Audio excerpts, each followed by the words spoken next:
Hey, y'all. Joseph, welcome back to the podcast for week 2 in our 6-week series about the church vision here at Oak Grove Methodist Church. I'm a pastor for Connection and Digital Ministry. It's a new thing in my title. I'm still trying to figure out how to say it correctly, but we're glad to have you here on the podcast. Delighted to welcome the one and only Kari White. Welcome, Kari. Thank you. To be here to talk with us about the vision process and about how we connect in our faith and in our life here. Kari has a lot of things she has done in life. One of the first people I met when I started working here at the church is in the modern worship band. But before we get to all those details, I do want to start with just saying, thanks for listening and being part of the podcast. You can subscribe, all those things you do, the internet people ask you to do. Please check that out on our website, as well as YouTube, Spotify, Apple Podcasts, wherever you listen to podcasts and things. So before we dive into Connect, it's really important, I think, on the podcast for people to know a little bit of who they're talking to and how we got here. So Kari White, tell us a little bit about who you are and how you ended up here at Oak Grove. We've been here a while, which every year when somebody asks how long have you been here, I'm like, ooh, it's been a while. Yeah. 2011 actually. And I've been thinking about this a bit about when we first visited. So my wife and I were looking for a new church home, and we sort of drew a circle around our home of how far we were willing to drive. And yeah. We're both lifelong United Methodist, and so we were looking for a United Methodist church, and we visited Oak Grove, and we actually never visited anywhere else. Wow, like a one hit. Yes, boom, this is it. One take, go. So we visited for almost a year probably before we actually joined the church, and so the kids were pretty young. Our youngest was a 4th or 5th grade. She was just getting ready to start 5th grade, I think, and our oldest was just going into the youth program. And so we were looking for something that had, youth, children, other things. Modern was definitely important to us. We wanted a contemporary service at the time, and we had been singing and playing in a contemporary service already. And my wife, lifelong musician and, player of all the things. Yeah. One of the first times I ever met you all, was before I actually served here at annual conference when you and Atticus and the band and Dottie were there as the musicians for all of annual conference. That's the big gathering of Methodists in Athens. And you were playing an upright bass. Yeah. And I was like, she is so cool. I don't know who she is, but I need to meet her. And then it turns out, obviously knew y'all were from the church, so excited to come in my first week and see you up on stage playing bass and doing things. But how did that happen? How did you end up being a part of the modern worship band with Atticus? Yeah, it's funny because we loved the service and the way things were going, and we were not participating in the service at all. We hadn't joined the church yet or anything, and we were kind of happy with that. We had been both serving every Sunday for a long time, both probably most of our lives at that point, Yeah. And it was nice to just kind of sit in the congregation and enjoy it. And actually, Mary Lou was preaching at the time. Okay. This is Mary Lou Gilbert, who is a legend in the North Florida Conference. She retired like 3 times, but one of the first female clergy in the conference, and really remarkable human.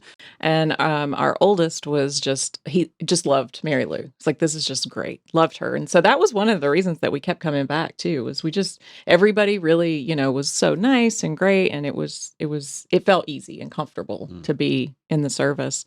And so on the Sunday we joined, it was actually Mary Lou's last Sunday, and we decided we were going to join the church, and we joined that Sunday. And it was also the end of an intern's position with the band, and she had been playing keys for the band. She was an intern from Emory, and she was playing, and it was her last Sunday. And we had noticed that the bass player for the band had not been around for a while, and they'd had some subs, and then they hadn't had a bass player. It was just very over the last couple of months. And so when we joined, Atticus came up and spoke to us as well. And I said, if you need somebody to fill in for bass, I play. And he was like, really? And I was like, and my wife Dottie, she plays keys. He was like, what? 2 for 1. Yes, please. Yeah. And so we started the next Sunday, and we've been there ever since.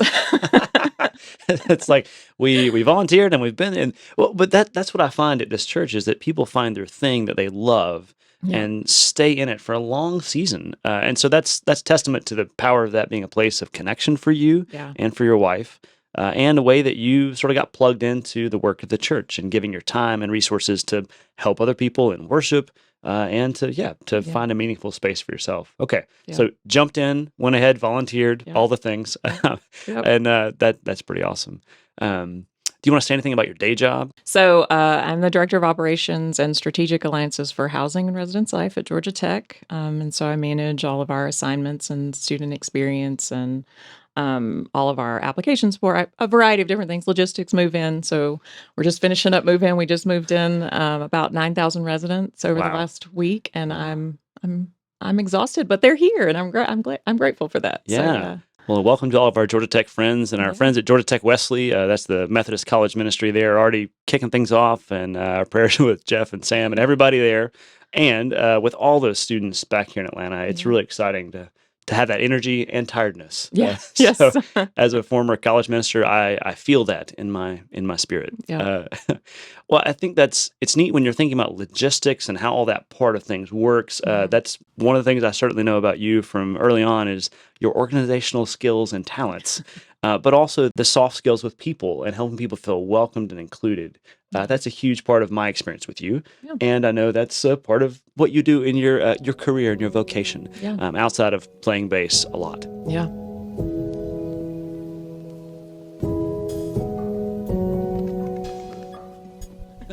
So, so you were invited on the Vision team to bring all of those skills and talents you have and who you are to be a part of that process. Again, it was an 8-month or 9-month, year-long process for collecting all the data and information, prayerfully discerning where we as a church wanted to go and what we feel like God is leading us towards. I'll say the vision statement here in a little bit, but before we get to that, I do want to ask just sort of what was your experience being on the vision team and what was that kind of like and what were your takeaways from it? Yeah.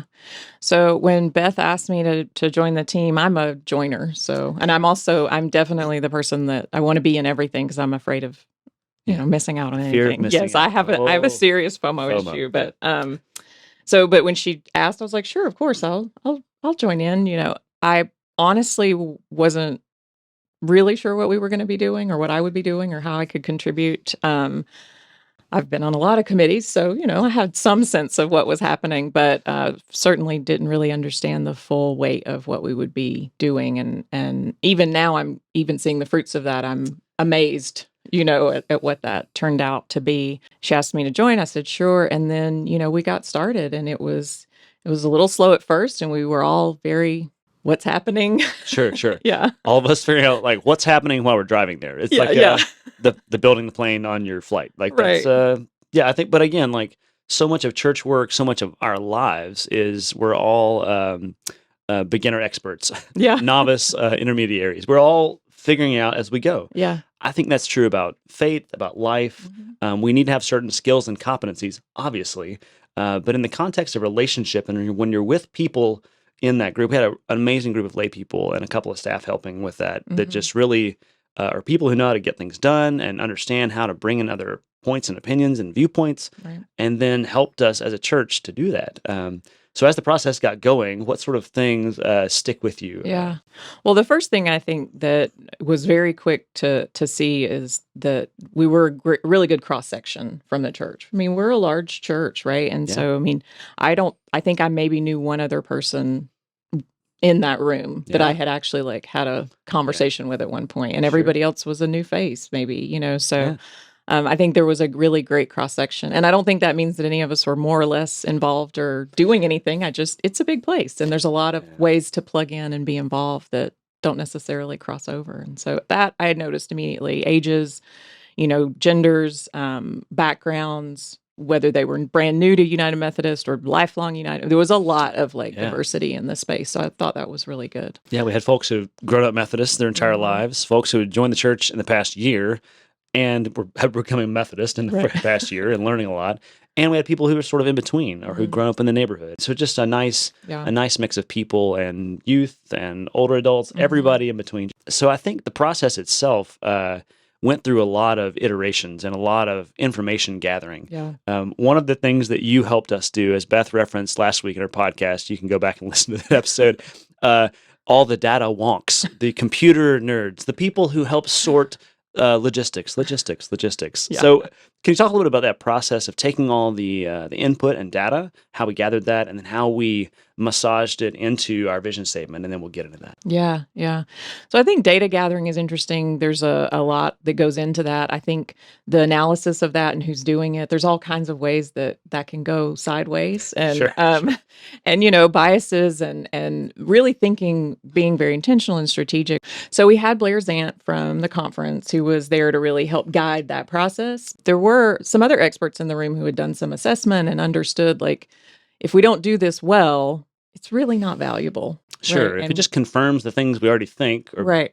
yeah, then what's the process? And you like? have to be really careful, I think, with data to not influence it in ways that you already have those preconceived notions around. So Blair kept saying things like, we're going to be listening for God to repeat themselves. And I think for me, that was really, really important, that we were looking at the data to see, where is God repeating themselves, not looking for what we think we should see or what we've heard or anecdotally understand and what our experience has been, but seeing that repetition, where is God repeating God's self? And I think that was really powerful for me. And Blair was very intentional about using that phrase over and over again throughout the whole entire process, no matter what we were doing. Yeah. Where do we hear God repeating God's self? And I think that was really important in how we started the approach around data. And we did, we tried to really collect in a variety of different ways, and you Sure. certainly Yeah, were a part of electronic. that. We Yeah. had in-person, sort of like town hall gatherings. We had a Wednesday night dinner. We had, and all this was covered in prayer, Yeah. and helping people understand that it's not asking, what do you love about the church? What is the thing you want us to continue doing or stop doing? Right. It's, what do you hear God and our neighbors and people who are not yet a part of this church, or who are new to the church or who've been here for forever? What do they hear God telling us over and over again? Mhm. And I think that's really affirming. Like, when you see something multiple times, it sort of helps you pay attention to it. Right. Right. Yeah. So in the data sorting, could you talk briefly about all the spreadsheets? Just There all were of you spreadsheet people get very excited. Yeah. Yeah. Lots of spreadsheets and workbooks and tabs and colors and Yeah. so we what we did was we really took all of the feedback and all the different ways that we collected it and put it into an electronic format that we could then sort and theme. So we identified themes that I went through pretty much everything and looking for, where do I see things popping out that are repetitive, and then Sure. identified themes that would fit into. Okay. And so once we had those themes, and there were quite a few, we did subtopics under each theme.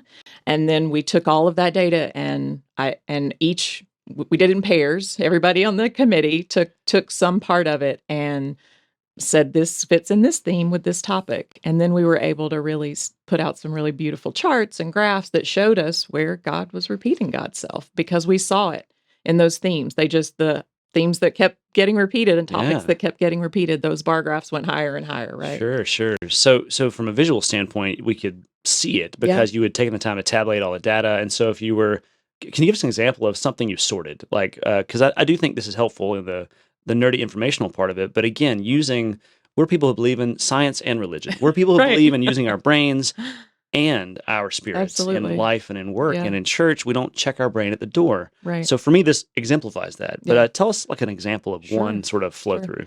So there were questions about, like you said, what do we stop, start, continue, right? We asked a lot of that type of question. And so someone might suggest, there's a lot of information in the email. I can't read it all, or I don't read it all. It's just too much. Or I can't find what I'm looking for on the website. Or I love that I get this really comprehensive email. So some people said, oh, this is really great. And then some people were like, oh, it's too much. So we would theme that under communication. And then we would either identify it as an opportunity or a challenge. Sure. And so I think there were a lot of ways that we could look at the data, right? So we were both identifying it as an opportunity to do something better, something that we were already doing really well and they were enjoying, and that was a positive. Yeah. But it could have been in the same theme, right? Some people had opportunities or saw opportunities within Sure. communication, and some people were like, we're doing this really well. Yeah. Well, I think what you helped us to do is have the understanding of what category it was in, but also qualifying, is this good, bad, neutral, opportunity, threat, Right. something in that way of helping it have more than nuance of like, 40 people mentioned email. Right. Like Yeah. that's helpful, but it's not when if you don't know what it means Right. or what's Right. significant, que significa. Yeah. And the So same thing with like, so if we were talking about online services, right? sure. And some folks were like, oh, we need to continue this because, and they would give very clear examples of why it was important for them or folks they knew or Okay. their Yeah. community. And so, or people were like, oh, maybe, we need to take those online people and get them in the seat, right? So how do we identify we're talking about the Yeah. same thing, but we're looking at it through a different lens? Sure. And so where do we see it as a threat? And how can we turn that threat into an opportunity in a way that's really meaningful for the church and help folks who feel like it's a threat see it as an opportunity instead? Yeah. Yeah. Last week in the podcast, I talked about how we've had new people worship online with us and Mhm. then show up on a Wednesday night to talk with me about baptizing their kid, and then come Sunday join the church and have their kid baptized in their first ever time in a worship service in person. Yeah. And that's, again, 3 or 4 of those stories that I know. Some folks who are joining the AV team this season Mhm. joined the church in the pandemic online, and this is a Yeah. part of it. Well, and I think it helps you see, like, all of us live in sort of our own echo chambers, right? We're hearing Sure. what we think and what we, Mm. view. So we're around people who sort of think in similar ways to us most of the time. Not Yeah. always and not Yeah. everybody, but there's a lot of opportunity for that. And so I think there's this sense that if I'm hearing this, then that's true across the board. And Mm. collecting the data in that way and visualizing it and showing, well, actually, most people think that online services are great, and there is a small pocket who don't quite understand the value in it yet. Mm. Okay. Right, Yeah. but that number was really, really small. The folks who mentioned it in that way, it wasn't what some folks thought it might be. Sure. So that was really helpful to say, oh, and I think everyone who might have seen it that way was like, oh, okay, well, now that makes sense. I Yeah. get that. Yeah, last week after the podcast launched, thanks for listening to that, y'all, and watching it because it's on YouTube as well in a visual capacity. You can also watch it on Spotify on your phone. Plug your phone into your car, drive somewhere, and listen to it. Yeah. And then you get there, unplug your phone, and while you're waiting on something, watch the end of it. I'm mesmerized by technology.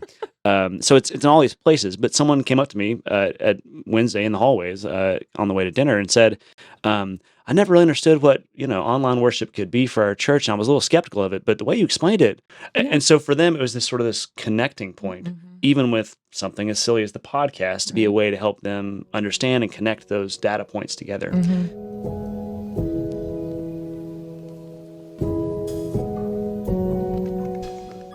So in the process, you crunched all this stuff, you did all the things with the vision team, and then y'all sort of codified it into these really 4 categories Yeah. around connect, grow, live, and also inclusivity and how that fits in. So I'll read the vision statement for us. I know you've heard it a lot, but if it's your first time hearing it, this is important. So the new vision of Oak Grove is to build inclusive, life-changing communities and experience transformation in Jesus Christ. In order to do this, Oak Grove will connect with each other, grow in our faith, and live out our faith in the world. So that's the hammering out of all those months, all the 1,600 plus data points, the hours of Excel spreadsheets or Google or whatever flavor it was, led us into having a really codified and clear statement of the vision of our church for the next 5 years. And that was not easy. It sounded like we just Oh, here it plucked is. those out, and there they were. But there was a lot of conversation that went into that. And I think one of the key things that we really talked a lot about was we started with 4, and inclusion was one of them. Yeah. It's sort of this separate thing. And someone said, well, inclusion really should be a part of everything. It should be included. Yeah, in all it these should be. things. Yeah. It shouldn't be its own. Like we check the box over here for inclusion, and then we sort of forget about it. But in all of these things that we're talking about, that should just be a natural part. And so the decision to actually move that word into the actual statement as like the first word in the vision statement was a big conversation, and it was really intentional and I think really important. But it also meant that we have to live up to that, right? We're held accountable to this word that has a lot of weight. If you're gonna have inclusion and inclusivity as like the third word in your thing, you better do it. And so what are some opportunities that came out of the vision process for inclusivity in all the ways it means that you see, or opportunities we have as a church? Sure. Yeah. So I think there's a lot of different ways that we view that, right? Are we spending time with people who are not like us in every way that means, Yeah. right? We need some more of that in this world. Yeah, Right? Less right. echo chambers, more Yeah. listening and Yeah. conversation. So whether that's they look like us, they think like us, they're the same age as us, they Sure. had the same life experience as us. I think as much as we can invite people who are not of this homogenous variety that we all seem to, gather into the space and make them feel welcome. And I think the more that we represent people who don't look like us and talk like us and think like us and act like us, the more we will invite people to say it's okay to be here. And I think we're doing that. Yeah, even like in the past couple of months of having the vision launch at Easter and then hearing, we've had folks visiting. Part of my job is connecting with new people who visit, and a broader diversity of people are visiting. Yeah. So when you think about, again, setting the church vision for 5 years, and when we look back on this in 5 years, I do think this will be one of the things we can look at and say, yes, we did some of that. Right. So for a lot of communities, inclusion means a lot of things. In the disability community, for folks like me who have a kid with disabilities, it means making sure that something is accessible for my kid. Inclusion also means other kinds of diversity for folks of different racial backgrounds, people with different ethnic backgrounds, language experience, life experience, political views, folks in the LGBTQI community, people of different gender expressions. How do we figure out this life together and recognize that all of this intersects in a way? Kimberly Crenshaw's phrase, intersectionality, that all of these parts and pieces come together in a way. That feels very much like the work of God in the world to help things be a bit more unitive and together. Right. And I love how that is a part of our vision as a church. Yeah. One of the things that I see often in our political discourse and social things, anything we're doing in a community setting, is there are people who are going to disagree with each other about how to do that best. Right. In the church world, there's never just one way to do anything. That's why we have committees, to make committees about committees. Yeah. But there is this group process that happens. In order for that group process to happen, you have to be able to have communication and conversation with each other. You have to have that mutual respect and understanding that this person is made in the image of God and has sacred worth just like me. Even though we have different life experiences that have changed or made us have different views, Right. we can still come together in Christ and have meaningful conversation and dialogue and work together. And for me, that's really exciting that we can say that, aspire to that, and then work towards it. Yeah. So thank you for helping our team do that. But it's also neat to see that process unfolding. Yeah. Absolutely. And it is true. I mean, I think when you're in it, you're like, is this going to work? Like, are these little things that all these small things we think, okay, we're going to do these, and you're one little part, maybe doing this one thing, and then you start to see it over time happening, and you're like, well, it is working. Whatever all these people are doing is actually making a difference. There's the episode in the office. It's happening. It's happening. Yeah. Everyone's running around. If you don't know the show, you know the meme at least. Right. But it's it gets really exciting when you work together with a team and have a vision for what's happening, and then you see those things happening. It really is like, and again, not for us to claim credit for that, but to celebrate that we heard what we believe God is saying, and God is repeating God's self, and we're trying to put those things into place, not perfectly, but working towards it. And then to see fruit from that is really exciting. It is really exciting. And I think it's something that makes you think, it validates the work, right? I'm sure that people listening have been on committees when you're like, this is a waste of time. Or those meetings when you're like, nobody, or the workshop that everybody's forgotten 2 months later, or the thing that you've done. And I think it's very validating to know that you've spent time, as much time as we did, and effort and energy putting into something, and all of the, work that the whole committee did, and the conference, supporting us, and the staff who've really underpinned the whole thing and actually are mostly doing the work at this point, and there's fruit from that. And I think it's very validating and makes it worth the effort. And the next time somebody asks you to do something, you're much more willing when you see fruit from that first effort, right? Yeah. Anytime you have a positive experience, you want to come back to that thing. We talk about a positive volunteer experience, from the AV team to helping lead a children's choir to any of these things, making sure people who are leading things and volunteering have a good experience. And it's not just like about customer service or that part of it. It's about helping people understand and feel the value of that, and to see it having an impact on people's lives. Right. Working with a children's Sunday school class is not easy. For those of us with little kids, this is our life. working with our youth group. All these things take time and commitment. Playing in the band each week. Right. Some rehearsals are better than others. This is some Sunday mornings for us who preach or do things go better than others. Right. But it's about doing the work and being together. Mhm. And when you can see you're part of that coming together and the sum of your parts being greater than just you by yourself. That is part of the sort of miraculous nature of the body of Christ, is that we all bring our giftedness, we bring our real, true selves, that we're welcomed and included and we belong, and we contribute that into this work of the church.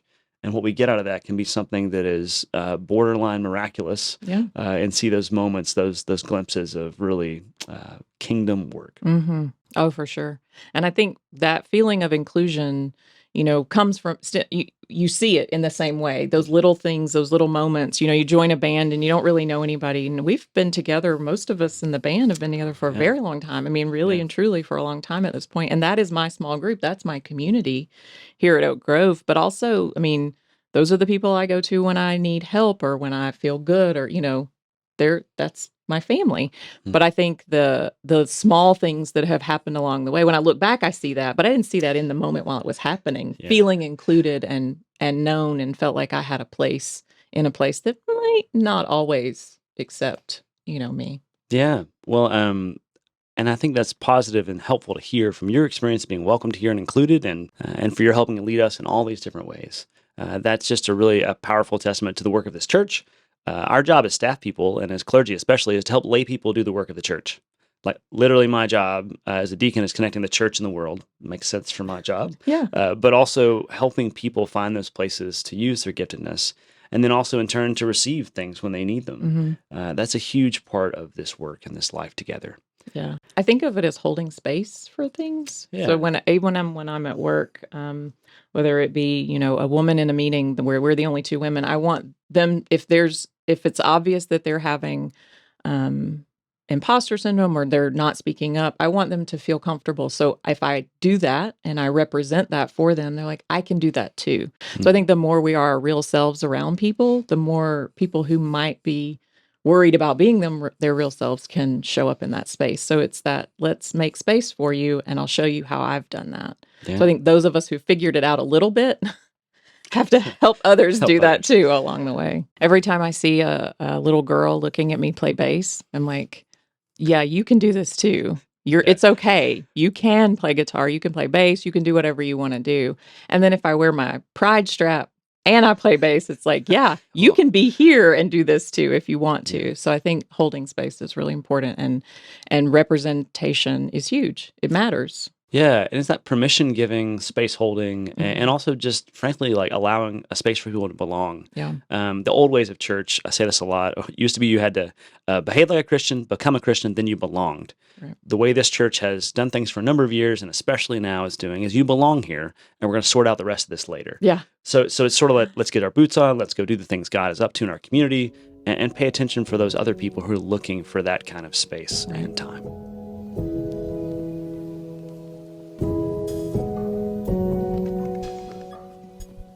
And for us as a church, like having folks of some of these different backgrounds and experiences in life and leadership in the church makes a huge difference. Yeah. And it takes folks saying yes. Yeah. And so us in leadership, as staff people and lay leadership of the church, are always trying to find ways for people to get plugged in.